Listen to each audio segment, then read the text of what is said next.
The dawn had not yet broken over Ashenmere when I rode through its gate, and I was grateful for the dark. I did not want to see the place clearly. A man can enforce an edict more cleanly when the details stay soft, when the flagstones are gray smears beneath his horse's hooves, and the faces of the people involved do not yet have their full human weight. The edict was folded inside my riding coat, pressed against my ribs. My counsel had composed it with their usual precision, neat columns of names, the legal reasoning set out in 3 paragraphs, the seal of the High Wolf Court stamped twice in burgundy wax. I had read it 4 times and found nothing wrong with the language.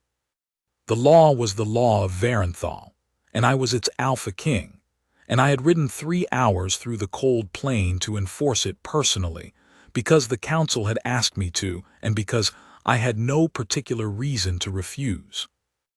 Unmarked Omegas passed the bonding age, holding no pack wolf, carrying no mate mark, contributing no recorded service to a registered pack household. They were to be relocated to the free territories beyond the Ashen River.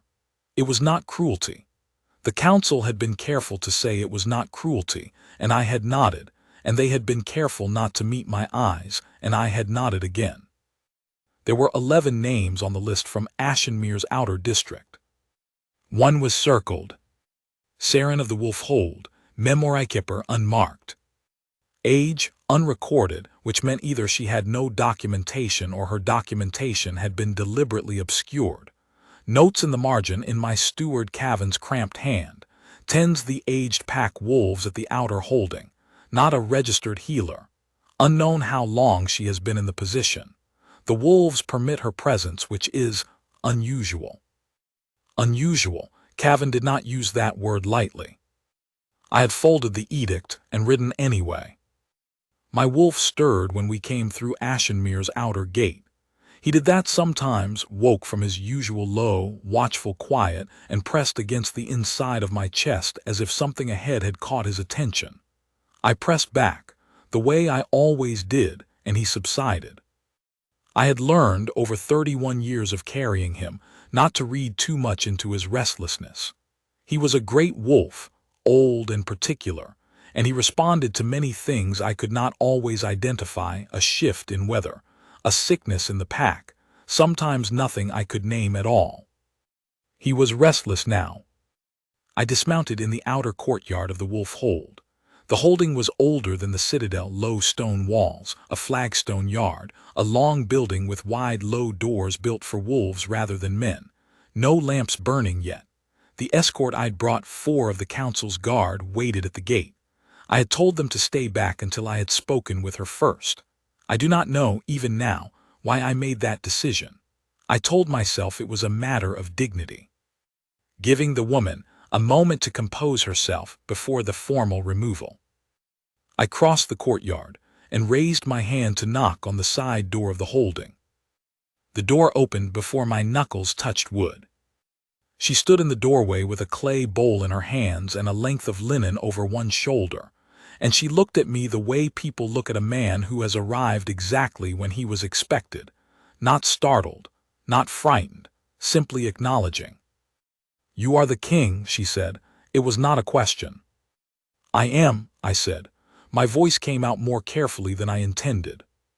She was not what I had pictured when I read the notes. I had pictured someone older, more weathered. She was not young. There was a stillness about her face that did not belong to youth, but she did not have the look of a woman who had been weathered by difficulty. She had the look of someone who had been patiently occupied for a long time, and who had found the occupation sufficient. Her dress was plain, undyed wool, her hair pinned back with 2 wooden clips. The clay bowl in her hands held water and something that smelled of pine and salt. "I have been expecting someone to come," she said, and stepped back from the door. "Come in if you will. I have 3 wolves to see to before the sun is up." She turned her back on me and walked into the hold. My wolf pressed forward again, hard, and this time I did not press back in time. I followed her inside. The holding was warm and smelled of pine resin and old fur, and it was far better kept than any outer holding I had visited. The walls were clean stone, the straw bedding fresh. 3 great wolves lay along the far wall on raised platforms, not straw pallets but proper raised wooden platforms, padded.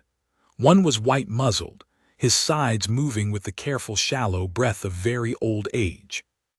One was a she-wolf, the fur around her left foreleg thinning to bare skin where an old injury had never fully healed. The third was enormous and dark gray, and he was watching me. The dark wolf growled. "Marin," the woman said quietly, without turning from the white-muzzled wolf she had knelt beside. "He is all right." The dark wolf stopped growling. His eyes remained on me, but he lay his head back down on his paws. I stood in the center of the holding and held very still, because something was happening inside my chest that I did not understand and had not been prepared for. My wolf, who had been restless since the gate, who had been pressing and waking and pressing again, was not pressing anymore. He had gone quiet, not the watchful quiet I was used to, not the low simmering attention he kept in every room he entered. This was a different kind of quiet, a still kind, the kind that comes after a very long wait. I watched the woman move from wolf to wolf. She checked the white-muzzled wolf's breathing first, pressing her ear gently to his ribcage and listening.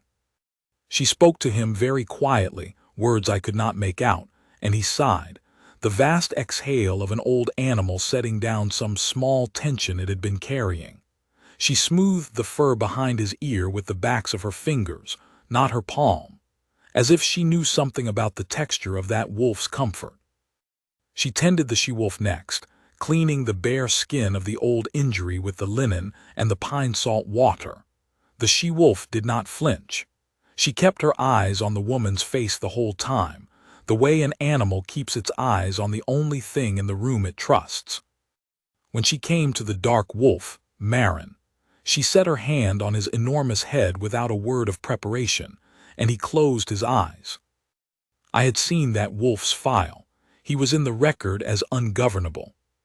The council's notes said 3 trained healers had attempted to assess him in the past year, and he had not permitted any of them within arm's reach.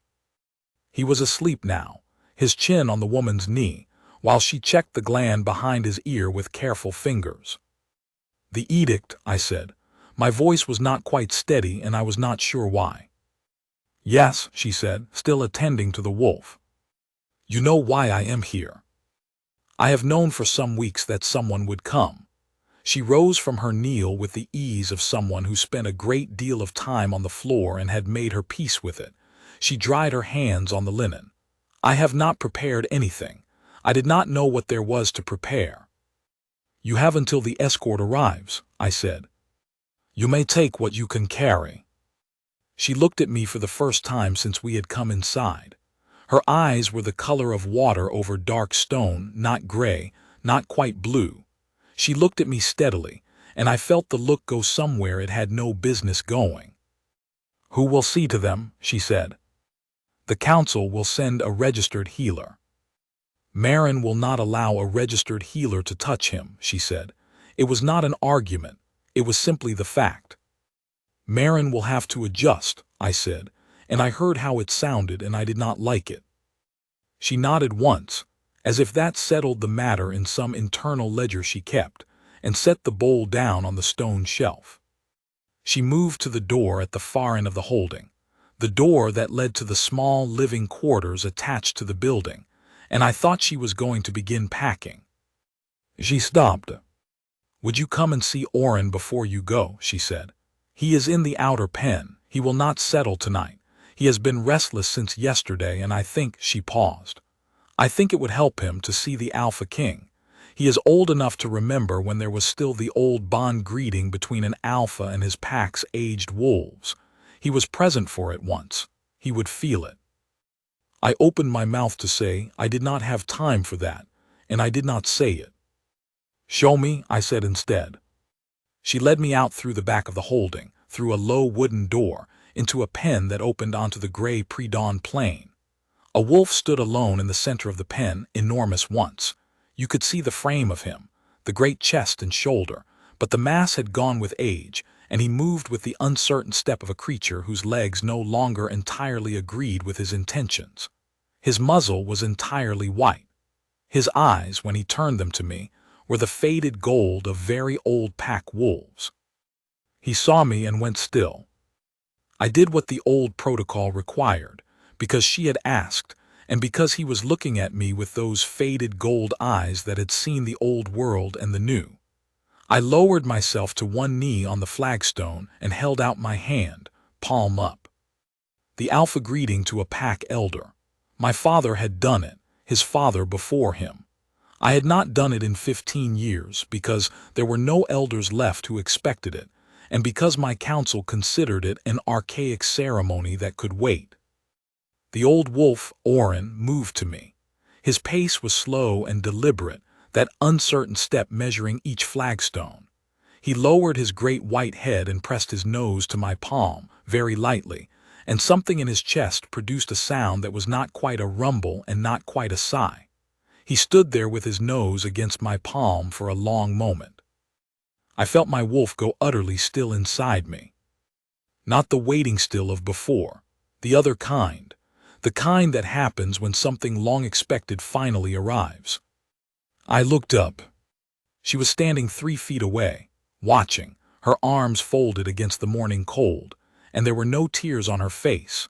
Her face was entirely composed, but something behind her eyes was not composed at all, and I understood suddenly that she loved these wolves the way some people love their own blood, that this holding and these creatures were the whole of her world, that she had not packed because she could not think what she would be packing for.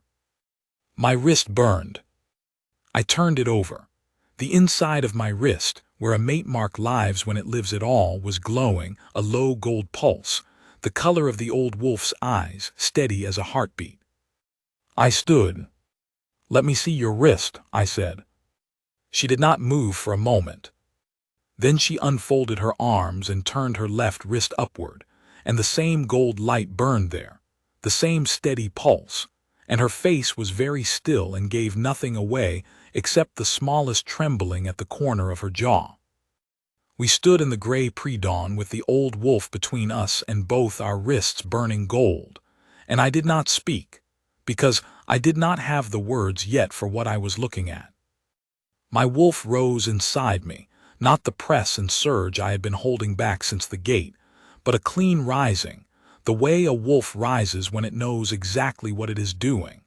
He walked forward through whatever inner landscape the two of us share, and he knelt. I had carried this wolf for 31 years. He had never knelt, not to anyone or anything.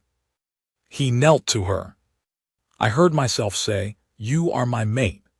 It came out of me the way true things come, without ceremony, without the careful construction I usually gave my words. Simply the fact stated, because to not state it was suddenly impossible. She looked at me, those water-over-dark stone eyes. "I came here to exile you," I said. "I know," she said. "I cannot do that now." "No," she said, "I suppose you cannot." There was something in how she said it, not triumph, not relief, simply the acknowledgement of a thing that had been determined long before either of us arrived in this courtyard, that made my chest do something I was not prepared for. It felt like a door I had forgotten existed, swinging open in a wall I had thought was solid stone. "I need you to tell me your name," I said. "Your full name. The records have only Saren of the Wolf Hold." "Saren," she said, "that is all there is." "Saren," I repeated, and it was the strangest thing, the way my wolf responded to the shape of it in my mouth. A settling, a recognition, as if the name had been in him somewhere all along, and he was simply hearing it confirmed aloud. I became aware then that I had a problem. The council's escort was waiting in the outer courtyard. 4 men, with the formal removal papers signed and sealed. They had been told to wait for my word, and they had been waiting for some time now, and they were going to come through that gate in a few minutes whether I gave the word or not, because they were the council's men and the council's patience had its own schedule. I looked at the edict in my hand. I had taken it out of my coat at some point. I did not precisely remember doing so. I was holding it by its folded edge. I thought about my counsel. I thought about the logic they had laid out in their neat paragraphs, the resource assessment, the contribution ledgers, the legal definitions of PAC membership. All of it correct in its own terms. All of it missing something so fundamental that I could not now explain how I had read it 4 times without seeing the gap. I thought about the dark wolf Marin, who had let no healer touch him in a year, asleep with his chin on her knee. I thought about Orin, standing between us in the gray light with his faded gold eyes and his nose against my palm, both of us reaching for something the old world remembered. I thought about my wrist burning. The gate opened. Cavan led the escort and 4 men in the council's gray, the removal papers in a sealed case under Cavan's arm. He saw me standing in the outer pen. He saw Saren standing 3 feet from me. He saw, inevitably, the light on both our wrists, and his face did what Cavan's face always did when something required rapid recalibration. It went very still and very neutral, and I could see him thinking fast behind his eyes. "My lord," he said carefully. "Cavan," I said, "the edict." He held it out. His hand was steady, though I noticed his jaw was not entirely. I took the case. I opened it. I removed the sealed removal order with Saren's name circled in the margin. Saren of the Wolf Hold, unmarked, undocumented, deemed expendable, and I tore it. It was not a dramatic gesture. I did not tear it slowly or with great ceremony. I simply tore it in half and then in half again, and let the pieces fall to the flagstones of the outer pen. The 4 guards were very still. Cavan was very still. Orin stood in the center of the pen and watched with those old gold eyes, and he was very still too, but his stillness had a different quality, the stillness of something satisfied. "She is my mate," I said. "She bears my mark as I bear hers. The edict does not apply." There was a silence. "My lord," said the senior guard, a man named Aldwin, careful and conscientious, the kind of man who took his orders seriously. "The council will be convened tomorrow," I said, "at which point I will inform them that the Alpha King's fated mate has been identified, and the edict affecting her is void from this moment. That is not a point of debate, Aldwin.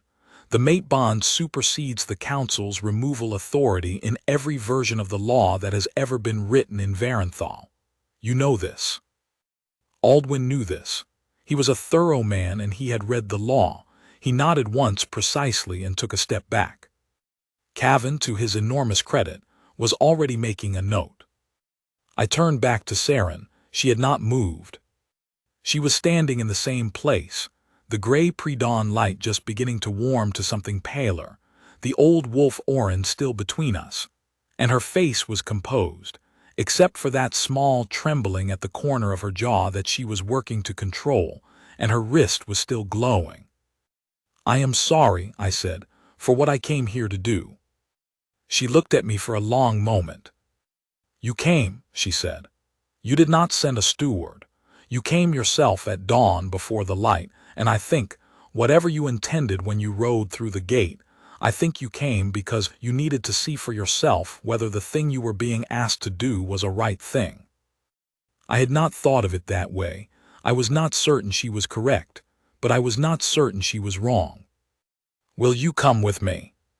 I said, "To the Citadel. I know that is." I stopped. I was the Alpha King of Varenthal. I did not usually lack for words when words were required. I found that I lacked them now. "I know it is not a simple thing to ask." "Marin will need to come," she said. I blinked. "Marin and Orin and Lyra," she said.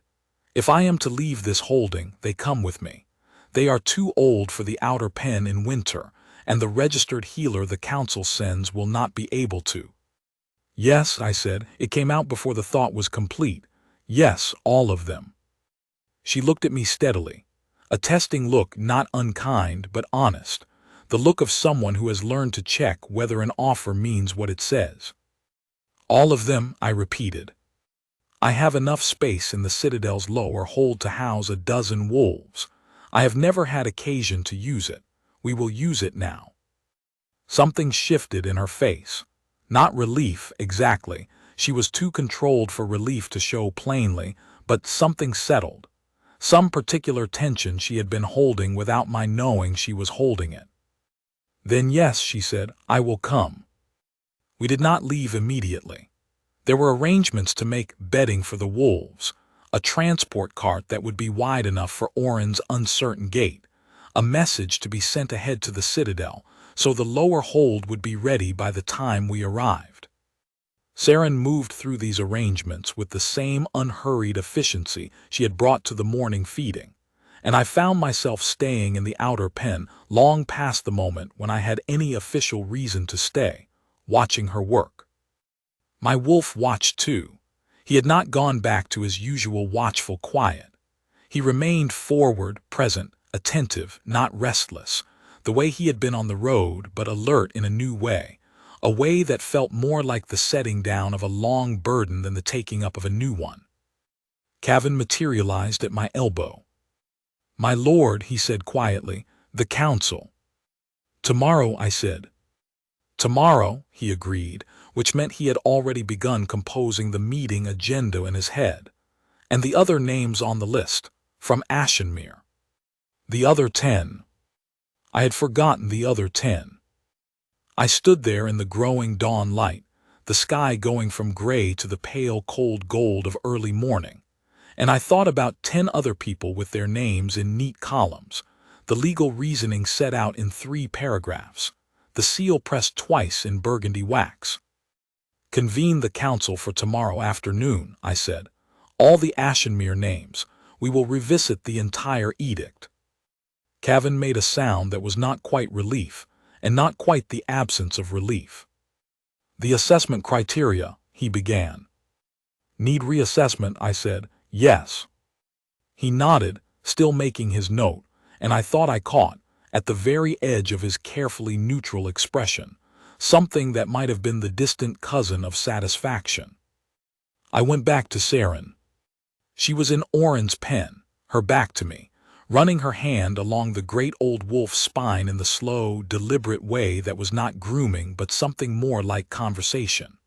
Oren stood with his head low and his eyes closed, that deep exhale moving through him again.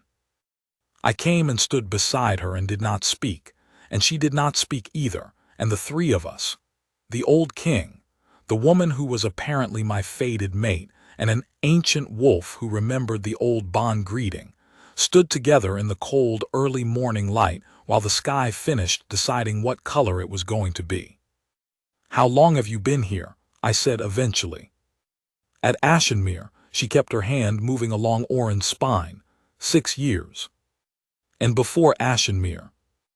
"Other holdings, other old wolves," she paused. "I have been doing this since I was 18. There is always somewhere that needs doing." "Did you know," I said slowly, that there was a mate mark coming? Did you feel it, in the years before?" She was quiet for a moment, the kind of quiet that means the question reached somewhere true. "I felt something," she said. "Not a mark, nothing so clear as that, more like a persistent sense that I was waiting for something without knowing what. I stopped trying to name it after a while.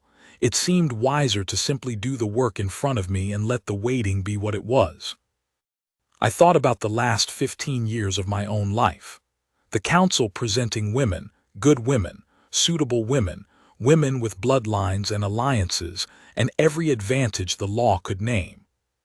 My wolf remaining silent for every one of them, not hostile, not rejecting, simply silent, simply waiting with that low, bottomless patience that I had never been able to fully account for. Waiting, apparently, for a woman in an outer holding who tended old wolves that no one else would touch. "I owe you an apology," I said. "A real one, not the one I gave you earlier. I read your name on that list and I came to enforce it, and I did not think hard enough about what was behind the name, about who was behind it." She turned to look at me then, full on, those waterstone eyes. "You tore the paper," she said.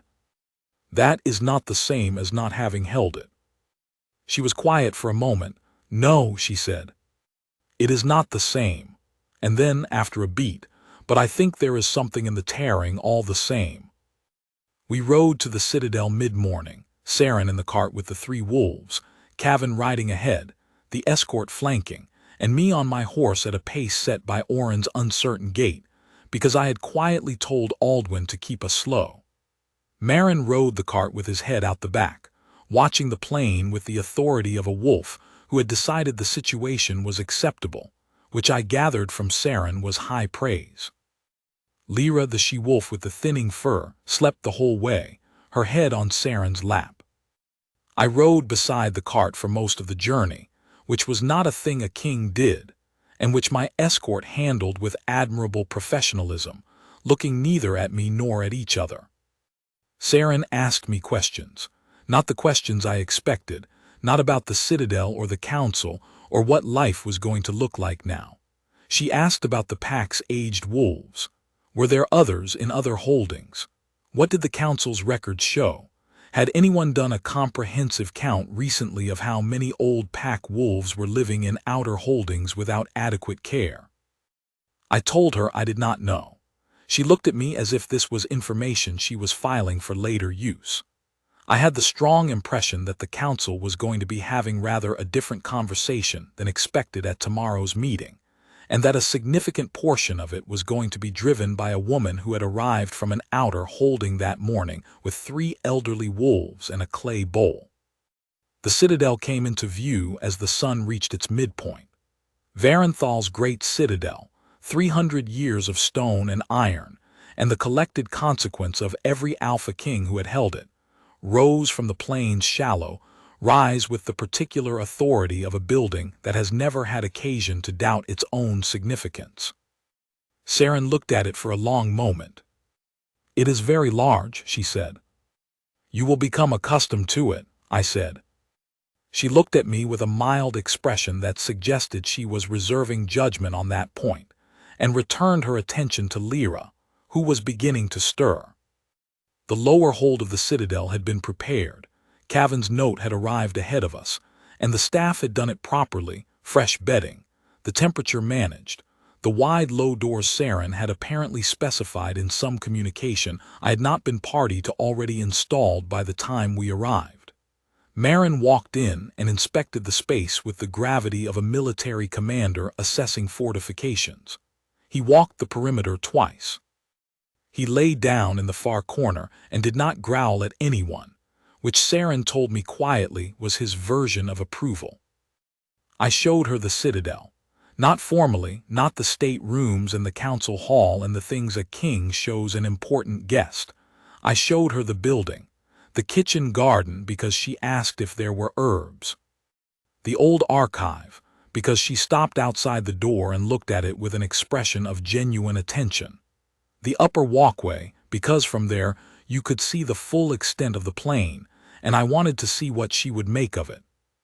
She stood at the walkway rail for a long time, looking out at the grass plain catching the afternoon light, the long silver gold of it running to the horizon.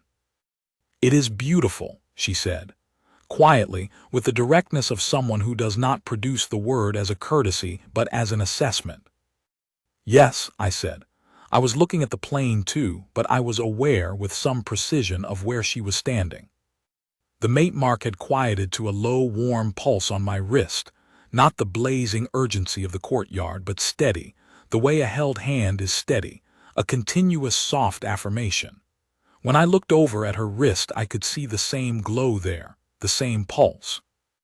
"I should tell you," I said, "that I do not know how to do this, any particular part of it. The mate bond was not something I had prepared for." She turned to look at me. "Had you stopped expecting it?" "My wolf had not," I said.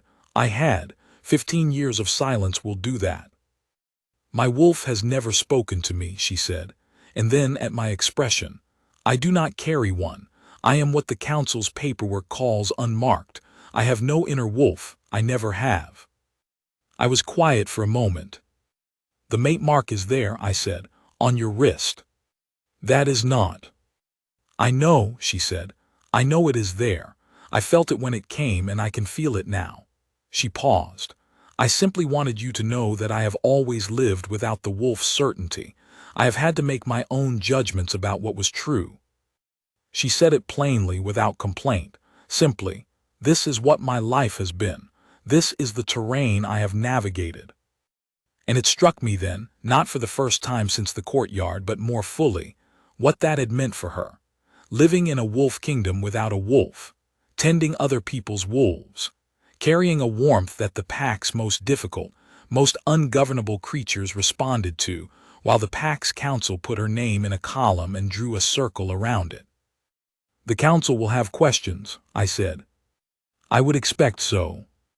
There will be those who argue the bond is unclear because you carry no wolf.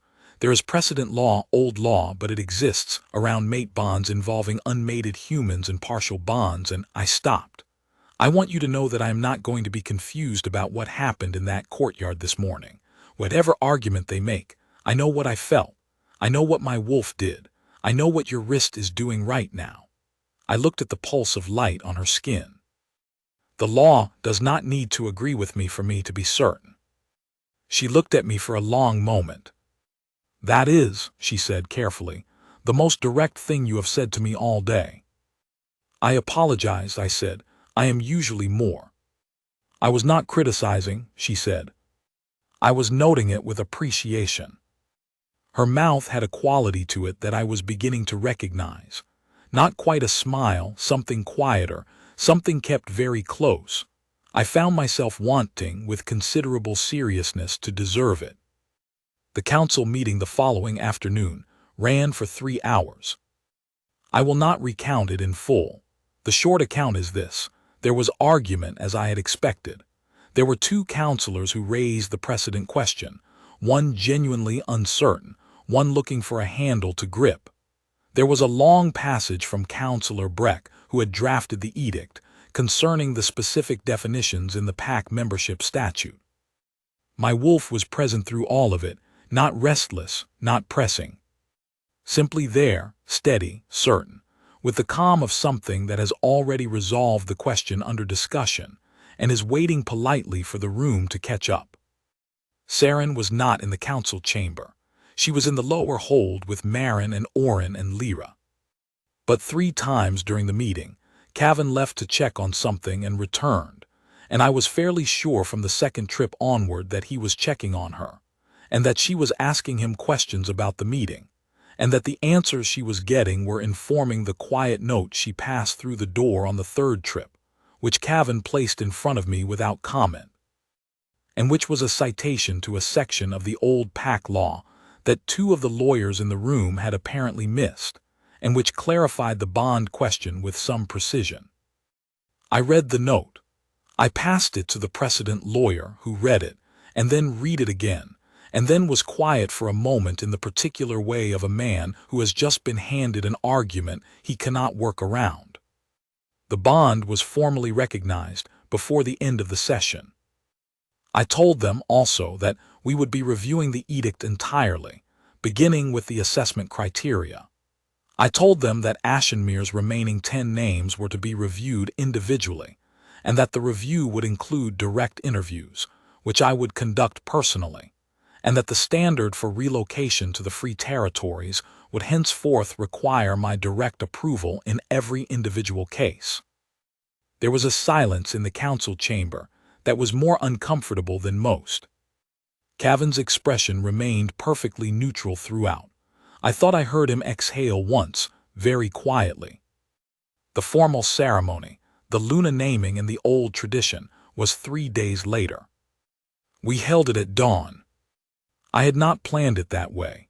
Saren had asked, when I told her we would hold the ceremony, whether she might choose the time, and I had said yes, and she had said dawn, and she had said the outer courtyard of the citadel, where the flagstones caught the early light, and she had said she wanted the 3 wolves present if that was permissible.